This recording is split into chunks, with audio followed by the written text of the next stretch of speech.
Hey, this is Patrick Rady, and I'll be your host for your Basketball and Bourbon podcast. For the next hour, we'll share stories involving two of my greatest passions, basketball and bourbon. Sit back and enjoy stories shared from people who have good old-fashioned experiences from the hardwood and the barrel. As we like to say on the show here, cheers to the round ball and the barrel. Welcome to the Basketball and Bourbon Podcast. Today we've got my co-host, the College DuPage head men's basketball coach, Joe Kuhn. And then we have back again the founder of the Chicago Bourbon Club, Jimmy Jackson. So, gentlemen, welcome. This one's going to kind of be a special episode here. We're going to talk about the College DuPage and the opportunity that the College of DuPage men's basketball team is going to have next January to go over and be able to go abroad. And, one of the things I think when you experience in college, I know my daughter was able to experience 2 or 3 times to be able to go overseas. That's part of the educational process. And one of the things that you're going to be able to do, and we're going to tell you, is that, for $100 donation, you're going to get a bottle of New Riff single barrel that Jimmy, myself, Coach Kuhn, and AJ Senders, who has done one with New Riff as well with the Xavier Victory Parkway NIL.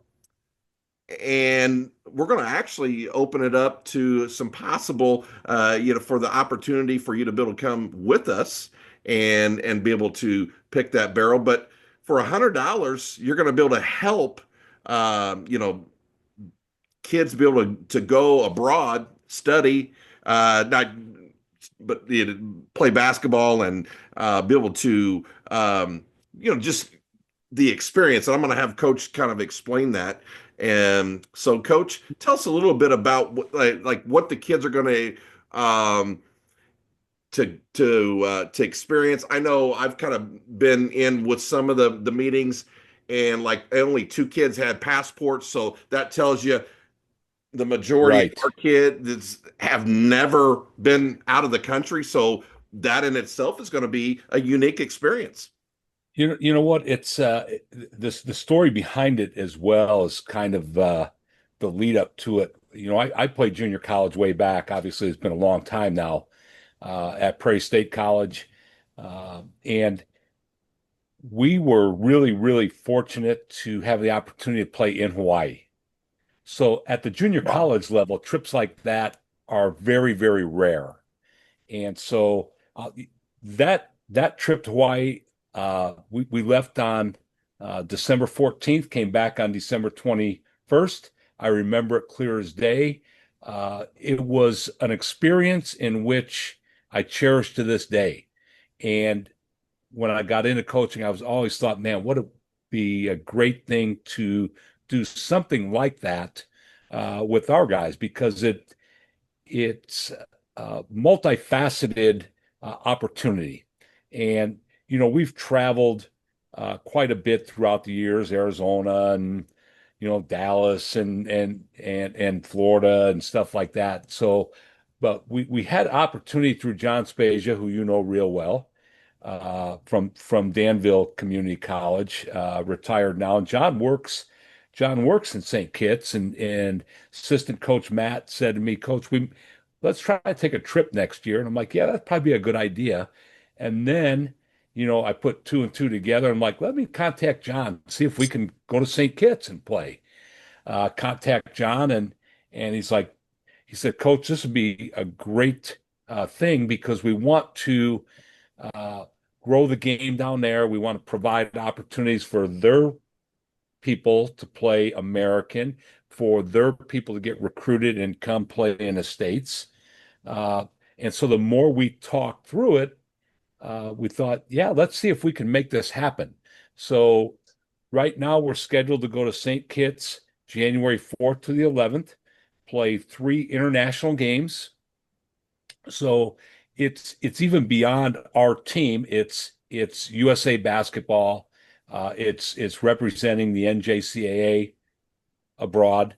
It's exposing our players in game to abroad to other cultures. So it's multifaceted. That it's just not basketball. It's a learning experience. Like you said, a lot of our guys don't have passports, so that in itself is a learning experience, right? Like you can't wait and you're going to get one 2 days before the trip. It doesn't work that way. Uh, we'll have the opportunity to do some sightseeing, study volcanoes. Actually, that's on our agenda. Experience other cultures, take a flight, right? Some of these guys have not flown anywhere.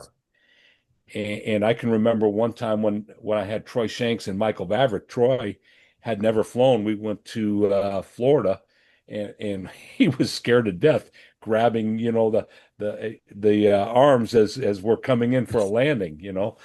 So I think trips like that, it's more than just basketball. It's an experience of a lifetime. Uh, to again play, to study, to meet new people, new cultures, and I think in our society, when you can experience other cultures, uh, interact with, it's very easy not to like somebody or something that you've not met, right? But once you've experienced something, you've met people, if you have any type of compassion and any type of reasoning, you understand that they're just people as well.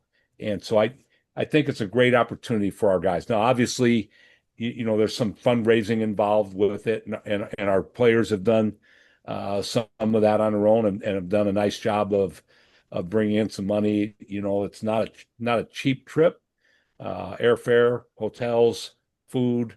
Uh, but again, I think it's one well worth it. In the early process of it, we talked about using bourbon as a tool to help, raise some money for it as well. And I think, the opportunities that we have, like you said, just to donate, but get something in return, right? So I think people are tired of just donating and donating and donating, although we do it, right? We do it to help the neighbor kid or your colleague's son or daughter. But it's also nice to get something in return for a donation. And so I think that's the cool thing about it. Uh, and so we created a website called Courtside Reserve, and that'll be the name of the bottle. So it's courtsidereserve.com. Came up with a pretty cool logo. AJ's been very instrumental in helping us with New Riff, and they have changed the barrel select to a 6 year, right? And Yes. so, and you were just down at New Riff and just had a fabulous experience in their remodel. So I'm really looking forward to it. I'm looking forward to the opportunity that our kids will have to experience. The other thing with a team, uh, I think experiences like that bond people together, and that's kind of what you want out of athletics or out of a career. I still talk to one of my best friends almost every day, from teaching because we have that bond, and so it's an opportunity we have. We're looking forward at the College of DuPage and for our guys. Yeah, you talk about the bond, and you can see that I last week, well, it's 2 weeks. That's what the finals went, like 18 days. Um, but I took my nephews. They were in from or up from Orlando, and we just kind of walked around the city and everything. But there was something about this Pacer team that captivated our entire state. Um, but and I was talking to you earlier, Coach, before we recorded, that I feel like when you saw the emotion from the players and you saw Halliburton, give everything he had, you could tell that that team had a bond that you don't really get to see in professional sports anymore. And I really thought, and the way they shared the basketball, they talked about how different guys could score 20, but nobody really averaged 20. Right. They had 4, 5, 6 guys that could on a given night do that, and would have 7 or 8 guys in double figures. And I think that's that's kind of a throwback. And I hope that we get to see more of that, because I really think if the way they captivated our state in basketball, I think they started kind of getting a national feel for it. I'm seeing, and I think people just love to see team play. They love to see the ball moving, popping, and Right. yeah, I You know, Coach, in the end that game, like we talked about the emotion of the players at the end, you don't normally see. no, no, not in pro And sport. no, and a lot of times even in college, right? Unless they have that bond. So in college or in any team sport that you're playing for a championship, it's only going to end with one team celebrating. So the team that ends in tears, that's how it really should be, because they didn't reach the ultimate goal, and it pained them so much because they were so tight knit. My team that Jarrett, our new assistant coach, the team that he played on, we got beat at the buzzer to go to nationals, and we were as good as any team in the country. We could have won it that year, 2018. That team, the tears and emotion in the locker room after that game was so unbelievable, but it meant they really, really cared and loved each other. And ultimately, if you can't cut down the net as a coach, that's painful at that time, but you love to see that, because it means you've done a great job with the group, because again, it's more than just the game itself. Right. And we know, sometimes, you have guys that will, you'll have a nucleus of your group back, but no team is really ever the same. Never be the You same. have usually, I mean, even high school, you usually have seniors, right? Yes. And so or no team brings everybody back. So that's, you try to talk to kids about it. Like this group will never exist again. Like Right. enjoy Right. that and enjoy that moment. So, Um, getting back to our select, we're very blessed to have other people help us. mhm. So AJ's really helped out, right? And now we've got Jimmy has helped out and posted on the Chicago Bourbon Club page, uh, and is going to join us on that. And so, Jimmy, we really appreciate your expertise on that, on picking out Yeah, a great absolutely. barrel. And so, we really appreciate everybody's efforts. We know it takes time to help out, and but again, it's for a great cause, for some kids that may never have the opportunity to even get outside their state. You hope for more, but you just never know. So, Jimmy, I shouldn't jump into your No, place coach, you're there, good. coach. You're So, good. Yeah, go right ahead. No, so you know what I wanted to highlight when you were talking about going overseas and bringing the team over there and experiencing different cultures and everything. I think what's cool is for them basketball is that common ground. So they have these differences in their culture, their lifestyles, and you guys can go out in the court and play basketball, and it's something you guys share the love for, and that's how you bond. And to segue into bourbon, that's what I love about our bourbon events that we do yep, is we have people from all different backgrounds, different jobs, different lifestyles all over. It's a yep, Chicago Bourbon Club, and it's all the way out here by me, out west by Aurora, and um, it's just cool to bring people together, share our love for bourbon, and just have a good time. So hopefully your team's able to do that too. So. yep. So, Jimmy, what can you tell our listeners? What do you what's your experience with New Riff? It is going to be a 6-year bourbon. I'm sipping on a little bit of the New Riff now, um, Okay. and it is a single And barrel. I've decided to join with that as well. All right, So it's Coach. I didn't want to jump out of the camera. The only thing I had here, I bought a bottle of like this baby Blanton's when I was out in Tennessee. It was like I saw it on the store shelf, so I ended up buying it. So it was I didn't want to leave the camera view, so it was the first thing that was in within arm's shot. So, um, but Hey, to me, you can never go wrong with Blanton's. that's so I'm right. sorry. What were you asking there, Pat? Oh, what's your experience with New Riff and the single barrel and what if some of our listeners are wondering, okay, you make a donation, you're going to get a bottle of New Riff. One, what does it mean? You know that it's going to be hand selected. I bought this just off the shelf at New Riff, as opposed to a group of us, trying a share, and picking a actual barrel and then bottling it. But also at the same time, what are they going to can they expect from a bourbon that's New Riff? Maybe they haven't heard of it. It's not a part of the Buffalo Trace family. It's not a part, Right.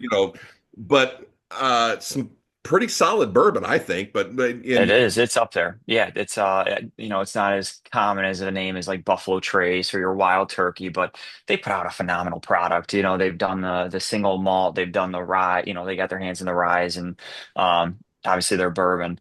It's a very good product. It's a very good product. And taking it to the next level and doing a barrel pick is amazing because when you think of just your shelf bourbon, it could be like a small batch and there's really no criteria for how many barrels that could be. It could be three, it could be 50, it could be 1,000, however many that distillery chooses. But when you get a single barrel, it's so awesome because when you do these small batches, they batch all this bourbon together and to get their product. Obviously, they go through like the science behind it, make sure there's no bad barrels or anything, and make sure each barrel is meeting the criteria that they need to dump it into a small batch. But when you have a single barrel and you're able to pick between a single barrel, it's so I want to say it's like such like an intimate experience of like just experiencing what that story that it's telling, where it sat at, how long it sat for. It's crazy to hear stories of like they'll take out a barrel that's been sitting, let's say 15 years, and they pull out and like there's nothing in it just because of the angel share, which it's funny. I don't know. I'm sure a lot of people have heard of Angel's Envy. It's a play off of angel share. So when bourbon evaporates, when it sits, it evaporates, and that's called the angel share because they fill the barrels up. They fill them up, and so when they evaporate, the angels are taking their share, and then you get Angel's Envy, right? Yeah. So it's a cool play on that, but to sit down and be able to like pick apart like the nose, the palate, the finish, and you know it's so unique. It's so good. Yeah. So we are looking forward to that. How you just completed one at Old Forester. Old Forester is one of Correct. my favorite bourbons. Hmm. And I think Brown Foreman does a great job. Obviously, they own Jack Daniels as well and Woodford Reserve, but Old Forester is they've got some solid products. And so tell us about your latest experience with Old Forester. So when we went down to Old Forester, they have a storefront on a whiskey row. We had it all set up. We went down there with the Brownstone Tavern. They're the restaurant we go through for our bourbon picks. So we go down there. We have a representative from Old Forester. They walk us around the facility, show us the still that they have. They actually have a cooperage in there. And if you ever go to Whiskey Row, go check out Old Forester. It's pretty amazing. They have a guy making hand making barrels there. And if you take a tour there, you can actually char one of the barrels. Super cool experience because again, like how many times do you get to go and char a barrel or get to be a part of that process? Um, so they tour you through that part of the facility, um, and then they take you to where they have the uh, the big vats for when they have everything milled down. They put all the recipe together, and they show when we went down there it was clean, so there was nothing in there. But then to get to the table, they sit down and they have the glasses set in front of you. And then our representative had the barrels, the three barrels set aside, and she actually drilled into the barrels and she got enough. I don't know, she got a container out and she, poured in a glass. And then she used a hydrometer to actually measure out to 100 proof. Which, side note, if you have a bourbon, if you have a bourbon and you want to get it down to whatever proof, use ChatGPT. I don't think anybody needs to buy a hydrometer or anything. Just tell ChatGPT all your parameters of, ounces, your proof and what you're working for. It's actually pretty cool because we did an Old Forester pick, and I said, we did an Old Forester pick before this. They sent the samples up, but it's 129.8, so it's pretty hot. I asked ChatGPT, and ChatGPT said at 8.8 milliliters of water, and I think it was like an ounce and a half for an ounce and a half of that, and it'll get it down to 100 proof. But anyway, so she proofs everything down because the barrel we're selecting, we're not doing a barrel proof this time. We wanted to change it up for our club. We wanted to have 100 proof because it's something we haven't seen in the area. It's super unique, and it's sought after. I think people are coming down off that high of high proofs, no pun intended. Everybody was chasing those high proofs, those hazmats. Um, but this one we did 100 proof, so we proved it down. And so this is the cool part of the experience. There's no talking. We sit there. We they always give you a notebook to write down in, and we go through each sample, and you sit there, and then you just have time, and you take your notes on the nose, the palate, the finish, and you know what you're getting. And what's interesting too is there's guys that have unique ways of clearing their nose and their senses. So when you get done with one pick, you go like, some people smell their elbows. Some people, they have coffee beans out there. Just so you get a clear, fresh palate. They have water, obviously. So you go through the different samples that they set aside for you, and then after that you go back through. Some people go, let's say you got one, two, three set in front of you. Some people will then do it in reverse and see what their finish is, and at the end you circle it. You circle which one your pick is, and then we go around the table and we talk about it. We talk, we break it down. Okay, sample number one, go ahead and they'll start left to right, and you'll get to, you'll have the table to explain, uh, well, what you got, what your finish, what you got on the finish, palette, what have you. Um, and at the end, of when you're done explaining, you could say, I chose number one. That's the one I had circled. And you could do, you go through and just share that. It was unanimous. I think we chose, I forget, it was either between, I can't remember. It was either one or three, the first or third sample that we picked. But it was just it was unanimous across the board for us when we went down into this Old Forester pick. It was inviting. One of the things too is you got to remember is having a complex palate. I know, I guess I could say that I've done this a lot and I have some experience with it, but you also have to remember the people that maybe picking up the bottle for the first time or picking up bourbon for the first time, or the people that are just not as experienced in it. You have to keep those people in mind because there's been we've done barrel picks, and I may have liked sample number three a lot. And I said, this is phenomenal. It's got an awesome nose. The palate's great. I would love to drink this neat, but I don't think it would be great in a cocktail. But I prefer my cocktail or my bourbon neat. So you have to think of everybody. So there's sometimes where I'm like, I really love three, but I think number two would be in the best interest of the club members, or the people that are going to be interested in obtaining this bottle. But And so after that, we they we all go through, we pick which barrel we're doing, and then the rep takes down which barrel we do, and then we all sign the barrel, which is pretty cool. Oh, that is geez. awesome. Yeah. Yeah. So if you have any, so a side note, when we go and do this, if you have any stickers for like the basketball team or something, bring it because you'll be able to put it on the barrel. Oh, awesome. I'm glad I knew that. And the cool thing, we're going to have 5 barrels to choose from. Oh wow. Okay, awesome. So yeah, It, sometimes they do fours. Old Forester had three. When I did Woodford Reserve, they did three. But it's fantastic. That gives you more options. And it's crazy because some of these barrels come from the same warehouses. Sometimes they could be sitting next to each other, but because they're just different, each stave is unique. Each stave is different. How long it's aged, because if it's they're not pulling from the same tree, they're probably just pulling the staves, because when they make these barrels they have to make them like airtight.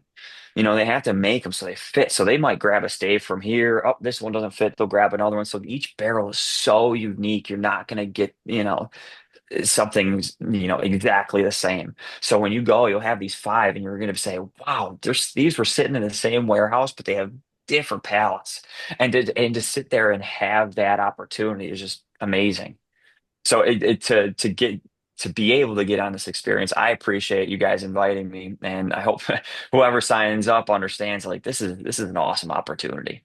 well, Yeah. so that's what we thought about with it, and obviously, through the Chicago Bourbon Club and what you do for that club, we're sure that there's somebody in that wants to join you because of the Yeah. club and everything you do. We think we've put together a great package for it, but we were also talking about maybe we need to alter it a little bit because the package right now, I think, is an unbelievable value.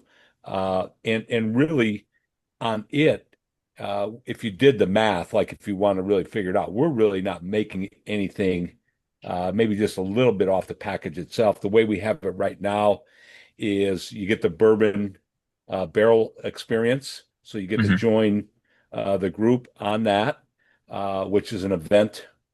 I think for bourbon lovers, it's a once in a lifetime event Right. because how often can you get on a barrel select? Uh, we and Patrick can talk more about what they'll do for us there other than the barrel select. Uh, we have a one night stay at the Holiday Inn Express right around the corner from New Riff. It's about a 2 minute walk. We have unbelievable seats for the Cubs Reds game that evening as part of the package as well.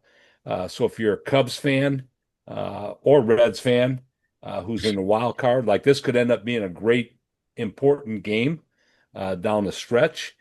We know Chicago Cub fans travel to Cincinnati, right, Patrick? I know we Uh, don't want to talk about that too much, but they do. so we have, They do. They do. yep. And also dinner. We've got dinner reserved where, Patrick? At the historic Montgomery Inn. If you old timers, if you remember Bob Hope would actually fly in the ribs from Montgomery Inn to his parties. So And it's so, yeah. when you add all that up, dinner, uh, the ball game, we know the price of hotels right now is crazy. So, Right. that's part of the expense, and we're staying right across the river, right by the park, right by, the distillery, dinner, the experience, the camaraderie, again, the bonding, like the people on this trip, like it's a bonding experience. So, we're hoping to do that. The one thing, we had talked about, and I may consider is, maybe you're not a Cub fan or Reds fan and you don't really care about baseball, but you'd like to go on a trip, we can make that arrangement as well. So we could take that part out of it and make a fair price for it. We just want and looking for 4 people that really would like to join us as a group and just have a great experience. Uh, and so that's kind of what that thing's about. Yeah, Let's put And that Patrick, aside. You get to hang out with us too. Well, that'll be a good time. well, You get to exactly. hang And, out and with think about us. the bourbon knowledge that people. This is an opportunity. And like I said, AJ, who couldn't be on the show with us tonight, um, he's had done multiple barrel selects. Jimmy has done multiple barrel selects. The knowledge of bourbon that you're going to. I mean, I know Coach and I are just looking forward to hanging out with you guys to expand our bourbon knowledge. Right. And this is an opportunity. And like you said, just to hang out and just kind of and that's the thing about bourbon is you're not in a rush, and it's um you sipping on the bourbon and kind of talking about the note, because you may have this, or you may think about, and the other person may, it's just a great experience, I think. And, needless to say, like you're down in bourbon country, so you can make another you can expand that trip as well. You're not too far from, if you want to go to Buffalo Trace, it's a little bit up the road from there. So, Yeah, you're you you're can you're a little over an hour from Louisville or Frankfurt. So right, That's right. pretty So close. And there's also a good bar down there called Old Revival, and that's a very cool spot. It's right across from Cincinnati. It's in Covington, and they have a lot of what they call dusties or really old bottles for you could again, you're not looking to like drink heavily there, but they'll give you like half-ounce pours, and you could try these pours for from like the 80s, 70s, even sometimes if 50s. And it's such a cool place. I've been there before. We did a pick over at Ross and Squib, which is MGP right there. Cincinnati was, I mean, it's cool. It's right across the way. So yeah, there's so much to do over there. we got to remember that one. Yeah, that's a well, that's a must go. Okay. That's a Um, must go. so I definitely looking forward to that. Now, prior to the show, we were kind of all chatting, and you guys have experienced something with bourbon, or you can explain to our listeners and me myself, because what an infinity bottle is. right. And so I was educated by Jimmy's dad, who was educated by Jimmy. So we're going to be real about that. And I kind of cheated my way to it, I guess, because uh, how Jimmy explained it, if I'm not mistaken, was that anytime you open a new bottle, and I got myself a nice decanter and I have it etched with my name and my birth year on it, and it's Infinity Blend. And so every time you open a bottle, and you can do it as in depth or as basic. In my book here, I keep track of what I put into my Infinity Blend, the distillery, the whiskey, the date that I put it in, the proof, and the ounces. And so, as Jimmy explained it, every time you open a new bottle, 2 ounces into your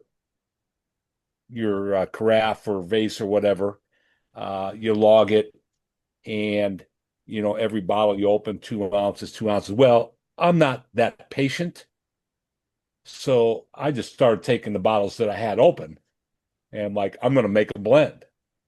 And so mine, I've got some of the Buffalo Traces in there, and Evan Williams, and Weller, and Makers, and some good stuff in here.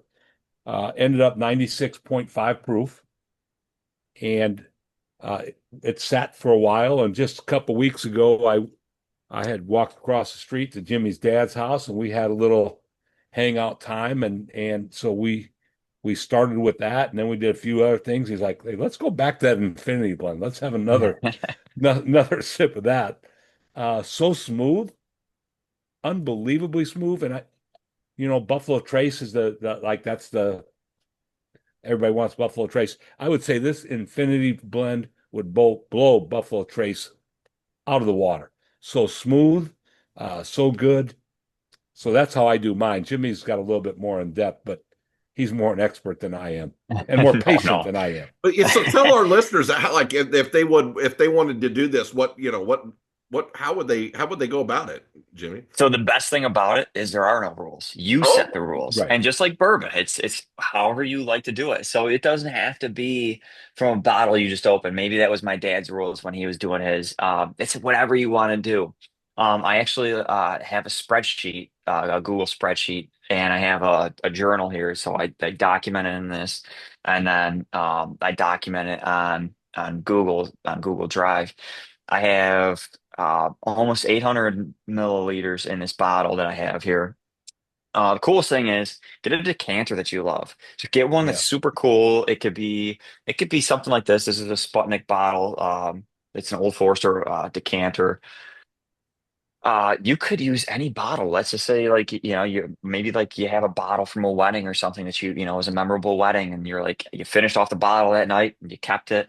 You want to save that bottle, but you have no use for it sitting empty.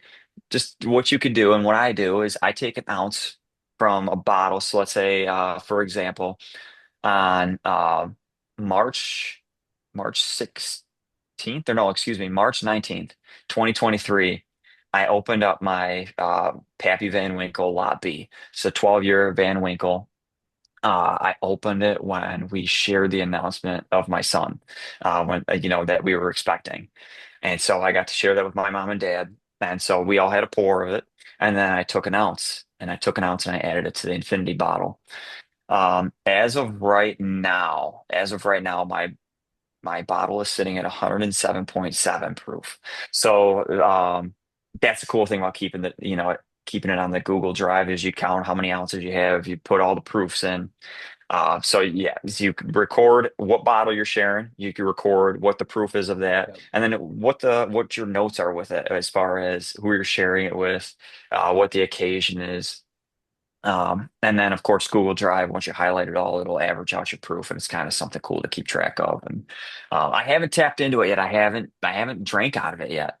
I'm kind of just waiting for it to get full, and I don't know whether I keep adding to it to keep it topped off, or I just finish it completely and start over again. But as far as Affinity Bottle goes, it's totally up to you on what you want to do. So is Yeah. this So what okay, is this what they call yeah, blend?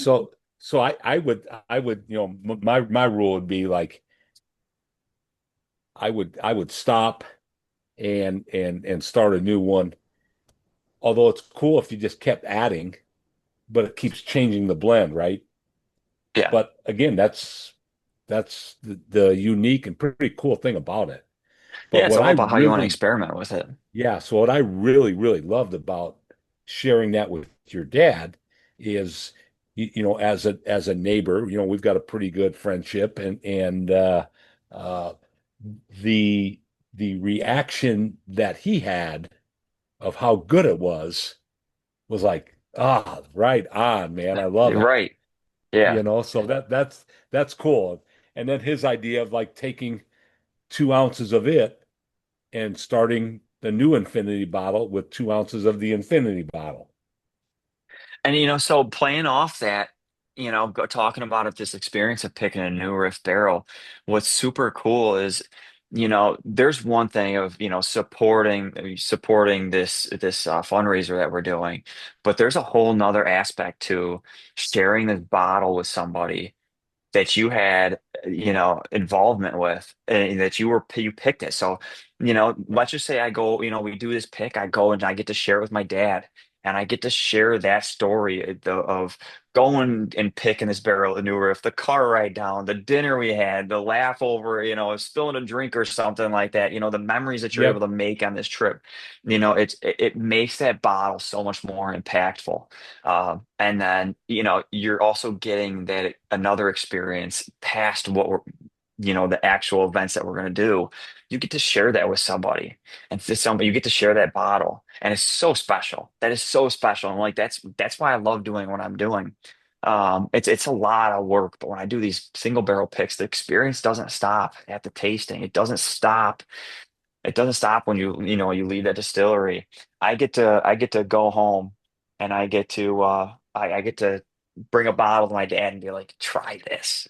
I Yep. picked this. This is so good. Yep. And getting to sit there with them and cracking it open, and it's so unique, so unique. Jimmy, and what you just described is coaching. Like coaching, like Patrick would tell you the same. Like the competition's great, the games are great, but ultimately it's the camaraderie it's the stories, it's the stupidness, it's the silliness, it's All the right. fun. It's players that you had 10, 12, 14 years ago reach out to you. It's all of that uh, that in the end is way more important than anything else. And so to your point, like you're going to have stories, we're going to have stories, uh, we're going to have a bond, a camaraderie of doing this event together. And I mean, that's ultimately what it's about. And so to me, can't put a price on it. I think it's, just a great opportunity. Yes, and you'll see the link, and we will post, how you can donate. And if you don't want to donate, the $100, you can donate a smaller amount if you want, or hey, maybe you don't drink bourbon, but you want to donate the $100. But you know what? It can make a good Christmas gift. You know, when There's no question about or that. that person that that likes bourbon, and then you got a story to tell them, as well. Um, and I think you're seeing more and more college. I've noticed, that we had Xavier on in their project with the NIL. I saw Indiana State do a bourbon and cigar. I think that's one thing I will say about the bourbon community. Um, it is very giving. Would you say, Jimmy, as far as Oh, absolutely. I go to our bourbon events and I absolutely love it. And like I've mentioned before, is just you have people, that take their time out of their busy schedules and they're sitting there and enjoying it. And then nobody's there to get drunk. Nobody's there No. because I know it's alcohol, but to be able to share these expressions and share these experiences together and have everybody come together, putting all the world differences aside, putting their lifestyle difference, cultural differences aside, and sharing this common ground for bourbon. It's amazing. It's something truly special. It's yeah. truly special. And I think people look at whiskey like, it's a shot or whatever, Yeah. but there are people that appreciate this like people do wine, right? Yeah. And I don't think people ever really, talk about people, with the wine and just like a drunk fest or whatever, like a nice little wine with the meal or whatever. And obviously you can tell my glass is not the biggest glass. It's just, it's one you kind of just you sip on.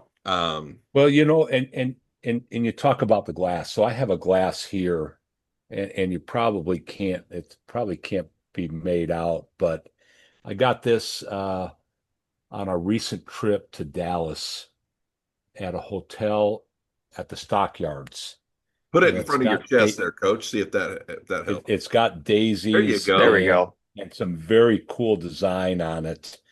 Uh, and these are made in Mexico. And Nice. so I'm Nice. like, I asked the bartender, I said, "You guys sell these glasses?" I mean, I was seriously thinking about, well, I can just walk out with it, right? But you guys sell these glasses because this is the coolest. I mean, I just loved it. Yeah. And it's like, yeah, we don't, but down the street they do. And so he said, hang on. And so he was very kind. He wrote down the name of the place I could go down the street and buy some. Also gave me the name of the place in Mexico where they're made. And so I have a story to tell within the story of the bourbon, right? And so Perfect. so there's multiple layers of stories and memories that are created on a simple trip. And I think we get lost in that. We get lost on these, and I'm as guilty as anybody. Um, just ask my wife. Um, as far Coach, you were with me for a week or a few days, so you would know the same thing and just ask the wife, right? exactly. But I think one of the things that bourbon does, and when you're sipping on it, it allows you to slow down. I think it allows you to talk about the experiences, especially when you've been to Old Forester and maybe I've been to, Angel's Envy, or, you've been to Buffalo Trace, and you're like, this and this experience, that experience. We're doing what we used to do, and that's communicate. And I think that's something when you get, whether it's a bus ride or, um, one of the things that, you know, I never cared if the kids talked to each other. Now, I didn't want them loud and disrespectful and everything, because I thought that was something that was about a bonding, that a team, we were all together on a bus traveling, like Right. I would rather them do that than have their own headphones in and whatever, because that's where you bond, and or whether it's the locker room, or you know I think we get lost in society because we have these devices, or we have these computers, and we kind of forget about, just think about the stories like that. I don't know. This generation, are they going to have the stories that we've got? I mean, Right? I don't know. I Right. mean, and I don't want to be this old get off my lawn guy or anything like that. I'm just, I know in coaching we love to tell stories of the old coach and when he kicked him out of practice and made him, dress in the PE locker room or whatever, took the uniforms out, or that bourbon, when you talk about what you learned on the bourbon tour or whatever, you know, I think we're missing out. I think we have a generation that's missing out on that, and that's a shame. That's Yes, yeah, I agree with no you. question. Yeah. So, you know, um, on a basketball topic, um, Indiana Fever now kind of taking center stage, I guess you would say, in Indiana. Right. Um, Caitlin Clark has obviously, and I know you watch more, Coach, than I do. Um, I'm totally impressed with her game, everything. But I do think if I was the WNBA, I'm a little concerned at the cheap shots that she is getting. There's no I question. think there's some jealousy out there, and she's brought a lot to the NBA or the WNBA, as far as like now they got charter flights. The revenue is going to go up, so that means they're going to, next time their salaries, contracts come up. But it seems like there's some jealousy in here, and one of the things that I remember my dad always telling me, he said, they always asked him, he said, it's not drugs, it's not girlfriends, it's jealousy that'll wreck more teams than anything else.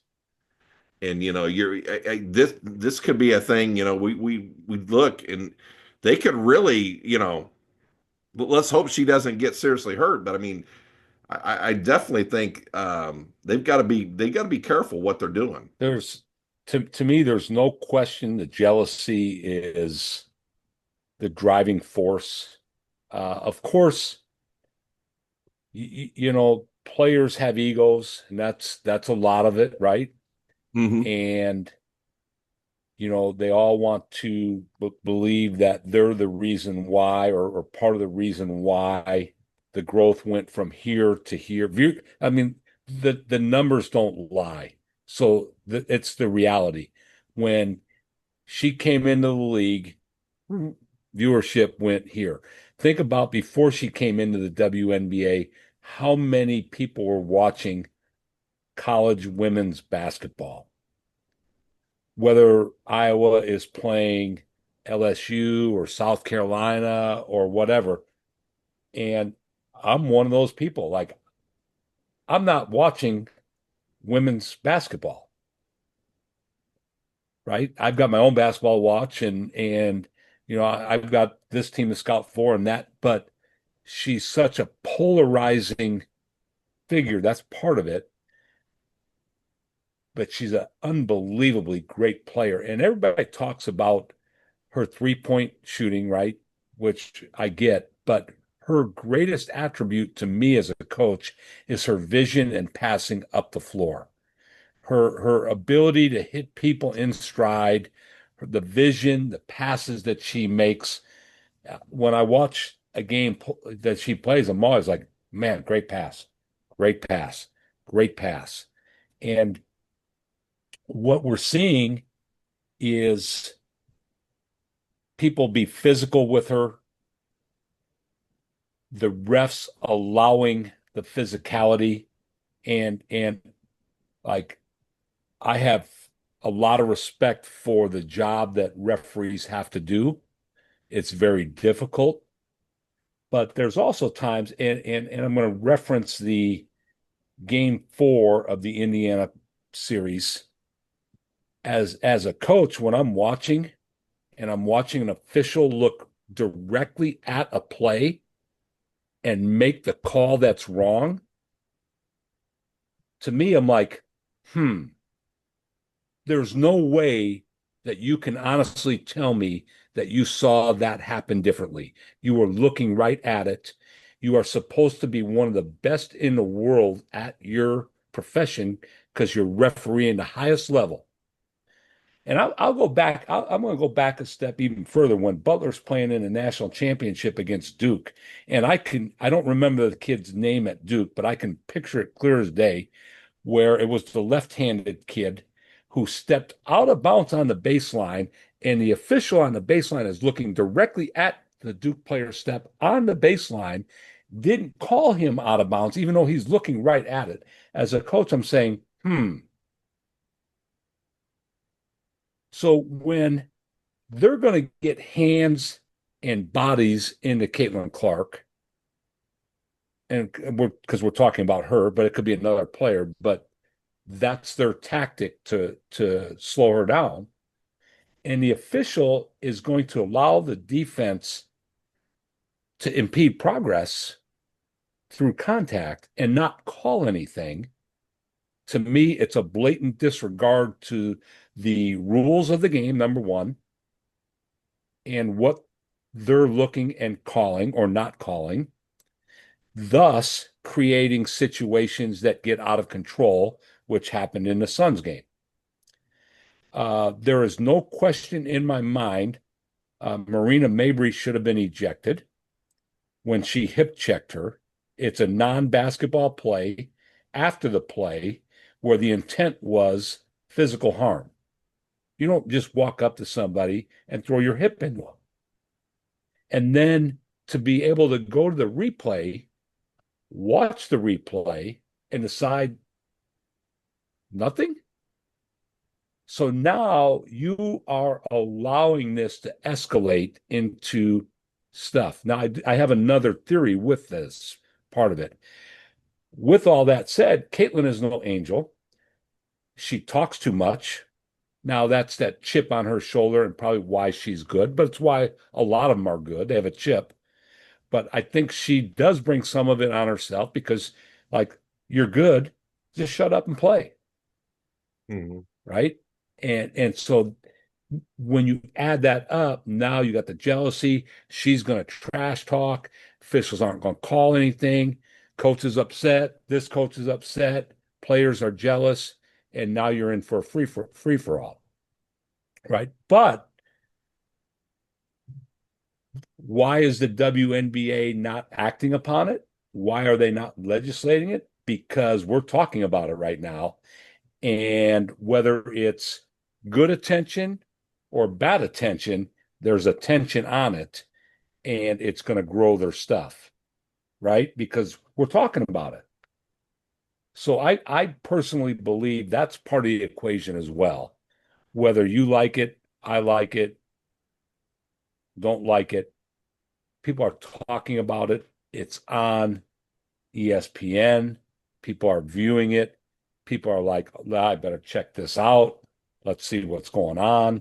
Why aren't they calling this?" So I think it's all part of their behind the scene things too, because it's very easily, coach, to say, uh, you know what, referees XYZ, blah, blah, blah, blah, blah. You guys need to tighten your calls. We want a better whistle. We want a whistle that's going to allow freedom of movement, freedom of ball without the physicality. In my opinion, I think it's going to hurt the play of the women's game. It's almost mirroring the men's game where it became so physical, like you can't score. And that's one of the things I loved about the women's game is the freedom of movement, the ball movement, and the fundamental part of it. I don't care that they dunk. The dunk's 2 points, right? Whatever. So just my take on it. There's so many layers to it, but I hope for their sake she doesn't get hurt because when ticket prices are here on the secondary market, obviously, and now she's not playing and the prices are now here and the ratings were here and they're now here, doesn't take a genius to figure out why or what the draw is.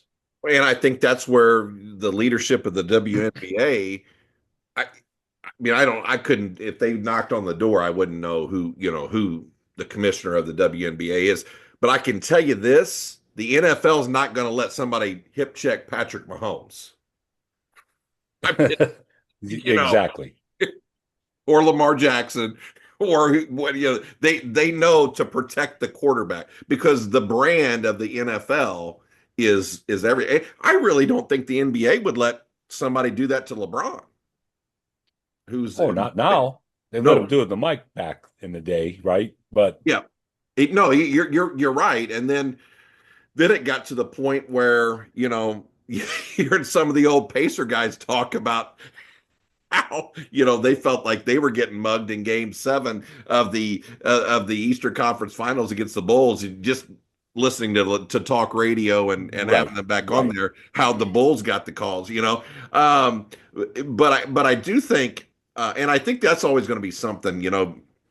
Like you said, I think um, the officiating by I think games are not really necessarily decided by the officials, so to speak. I think you can But take there a are look at, there are calls, whether we want to admit it or not, there are calls that can greatly impact the game. but true, yeah, yeah, yeah, absolutely, yeah. Yeah, And I've seen it in our games as well, where I've been the benefactor of one particular call, and I've been on the bad side of a particular call, and the other coach knows, like that was not the right call. Like yeah. everybody knows. Well, and I saw a picture last night where Dort had a hold of TJ McConnell's left hand, so like he couldn't like. I mean, that's impacting movement. Like, Yes, um, and that's the only thing is then it consistent. But the where I really worry about Caitlin Clark is the cheap shots. Uh, yes, and like I said, I think they better be careful there. Um, yep, absolutely. so as we kind of wind down here, Jimmy, I will tell you this: my latest sip here that I'm Ooh. is your Barrel Select Oh, the Penelope Toasted, uh, awesome. Thank you. and it is outstanding. Um, and then I think you had Retribution. What it was that? Did that mean anything? Yeah, so there is a story behind it. There's a We story. there is a story behind it. I'll be quick with it, but we went down to uh Lux Row where we did the Penelope pick, and Uh, it was the end of the year, and it just wasn't the greatest the pick. We had barrels that we just weren't too fond of, weren't excited about, and we walked away. we could have bottled something up and said, here, gave it to the club, but like that's not what we're there to do. We want to give the members something that they'll love. So we walked away disappointed without a barrel, and um, as a second chance, they let us do that, and then we got to do our Project X bottle, which the Project X, which I'm going to add to this. When we go down, I think we should do a bottle share because we're all going to be staying in the ho same hotel, right? Yes, yes. I think if we have time, I know we're going to go to the Cubs game, and I know we're going to go to dinner and stuff like that. But I feel like we should all bring a bottle that maybe is near and dear to our heart, or maybe that you're willing to share. And we could do a bottle share because I would love to bring this Project X. It's a bottle that was finished in cognac barrels, and it's like cinnamon toast crunch. It's like a horchata, like it's just this perfect finish. If you're into cigars, like it's amazing. But so yeah, so the retribution sticker was obviously it's a toasted marshmallow because that's it's kind of the notes we got from that specific barrel. Um, I actually I have the sticker right here. I have some extra stickers, but yeah, it was like a retribution. It was like they gave us a second chance, let us get a barrel that we love, that our members would love, and they did. It sold out. Our Project X sold out. Our Toasted sold out. And I'll tell you what, it's some of my favorite bourbon that I got to go and pick. I love it. Retribution. And it's you compare it to basketball. Coach, is there something, is there anything better than you lose a game in the regular season, but you got them you can get them in the postseason, and you talk to your players about that each day. What do we got to do to get better, to beat X? My first year at Joliet Junior College, we got beat by Rock Valley at their place, and then we got beat by them at our place, and it was a good game. My best shooter rolled his ankle in it, and I remember in the locker room. This is 1998. That coach's memory. Like I remember point blank telling him, like, we're going to see them again. We let a lead get away the first game. We let a lead get away the second game. I said, next time we're not going to let that lead get away. I guarantee you. And sure enough, in a region championship game on their floor, that lead didn't get away. And so again, the memories, right? The stories. And my players love that. Yeah, retribution. What I mean, what Yep. there's nothing like coming back and finishing something when Yeah. things were disappointing, and whether it's You sports know, yeah, and probably my all-time favorite one was the year we won a national championship, 2010. We got beat at Milwaukee. We were rated second or third in the country, and the locker rooms are right next to each other, little small, and we're walking off the floor, and the chirping is going, and we get in the locker room, and you could just hear them chant overrated, overrated. And so I just told our guys, look, they beat us. They were better than us tonight. We're going to take it, but we're going to see them again. And we saw them in a region championship at Joliet, and it was a beatdown. Like they couldn't run anything. We took everything away they tried to run, and it Man, it was it felt was so good. yes, and you know what? They were really, really good, and Coach Casey does a great job and won a national championship a couple of years ago, and that was a really, really good team that we beat. But sometimes, you just gotta, you know, w- and I've taken time out to end of the game, like just to remind our guys, hey, you know what? We got beat today. We're gonna lose with dignity, or like we won, no nonsense going through the line, game's over, like just do it with class. And so life experiences. And so again, if we went back to the beginning, that's what this is all about, trying to create some life experiences for a group of student athletes I know $100 donation might be a lot for some people, uh, but if you're a bourbon fan and if you consider $100 for a bottle of bourbon, the trade-off isn't exact if you were buying a new Riff single barrel on a shelf. So it's kind of a like, look, you're helping some people out, you're getting something good in return, you're making a donation. It's tax deductible, right? Because it's a donation Exactly. to help a good cause of young men. So Courtside Reserve was created to help programs. So this year it's my program, obviously. Moving forward, it might be another program. It might be a seventh grade team somewhere else or this is the thing we want to try to use this as a tool to help other programs as well through the label of Courtside Reserve. And so, again, I appreciate everybody's help and appreciate anybody that's willing to donate. And on the website, we've got all the information of pickup dates and some of that's unclear. It depends on when we get the bottles. But right now we're scheduled to have pickups, 3 locations in the Chicagoland area. We're going to do a couple in Indianapolis. We'll do Cincinnati. We'll do Syracuse, Indiana.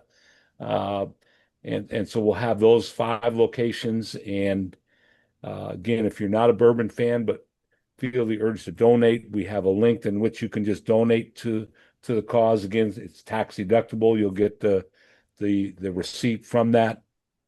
And then the experience of the Barrel Select, I think will be again a great time to have fun, to be involved in something that, again, quite honestly, I wouldn't be on a Barrel Select unless where this opportunity came about. And so it's something that I'll cherish as well. So courtsidereserve.com, and Patrick will put the links on the site. Yep. And we hope some of you can join us on the select, and at least if not, maybe make a little donation to help somebody out. All right.